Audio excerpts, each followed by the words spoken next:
Alright, folks, pull up close to the fire and settle in. This one's meant to be heard, not hurried. Told slow, the way old stories ought to be told. The legends of the Texas Rangers.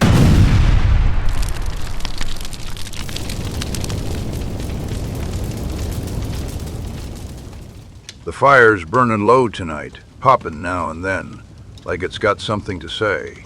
Winds sliding across the grass easy. Stars hanging over Texas the same way they've done since before anybody bothered to name this place. Nights like this, nights like this are when ranger stories come looking for ears. Now, the Texas Rangers weren't born polished. They weren't born legal, neither, and the law was just a rumor carried on horseback. It started in the 1820s when this land still answered to Mexico and settlers were spread thin and scared. Comanche rode fast. Bandits rode faster, and help was usually days away if it came at all. So Stephen F. Austin called together a handful of men who could ride, shoot, track, and survive. No uniforms, no badges, just grit, guns, and the understanding that if things went bad, nobody was coming to save you. They called themselves Rangers. Back then, a ranger carried what he owned. Horse was yours. Gun was yours. Food was whatever you could find or take. Pay was late if it came at all. But what you got in return was something stronger than money. Reputation. Folks whispered your name with relief or fear, depending on which side of the law they stood on. Early rangers didn't patrol towns much. They rode the empty places, the places maps forgot. Borderlands, river crossings, trails where blood had already soaked into the dust. They tracked stolen horses for weeks without sleep. They followed footprints across rock and hardpan like the earth itself was talking to them. And when they caught their man, justice was quick, and it wasn't always gentle. There weren't many rules, and that cut both ways. Men like Jack Hayes came along in the 1840s and changed how rangers fought. Up till then, firearms were slow.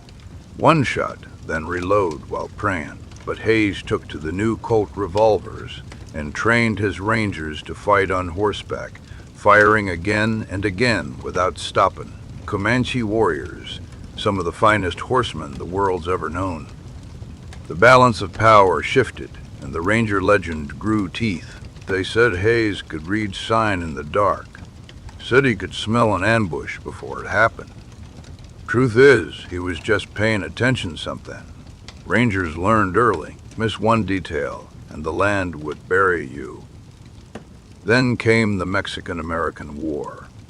Rangers rode with the U.S. Army, but they weren't soldiers, not really. Army officers found them useful and hard to control. Rangers fought dirty when dirty was required. They scouted, raided, gathered intelligence. The enemy feared them, and allies didn't always trust them. That's how legends start.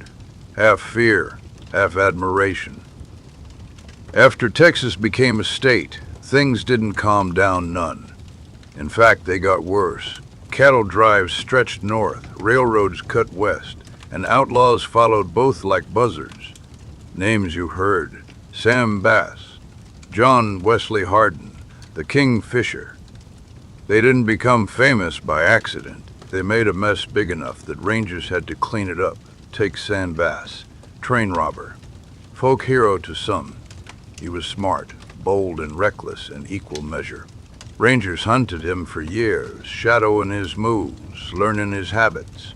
In the end, it wasn't a gunfight that beat him. It was patience. Rangers waited him out, closed the circle, and Bass died from a ranger's bullet in Round Rock. The legend ended the same way most of bleeding in the dirt. John Wesley Hardin was worse, mean, educated, deadly. Killed more men than anyone cared to count. Rangers chased him across Texas and beyond, pressing him until he ran out of road. Even when he was caught, the stories followed him. Some men die and get forgotten. Others die and grow bigger. Rangers had to live with both outcomes. Now here's the part folks don't always like to hear. The Rangers weren't saints. They worked in hard times, under bad laws, and sometimes they crossed lines that should have never been crossed. In the early 1900s and during the Mexican Revolution, Rangers were used as political muscle. Innocent people died. Communities were terrorized. History wrote those chapters too, and rightly so. A legend ain't worth much if it can't stand the truth. Texas eventually cleaned house. Reformed the Rangers. Put 'em under tighter control. Standards got higher. Training got better. The badge started meaning something again, not just power, but responsibility. By the time the 20th century rolled in proper, Rangers weren't lone gunmen anymore.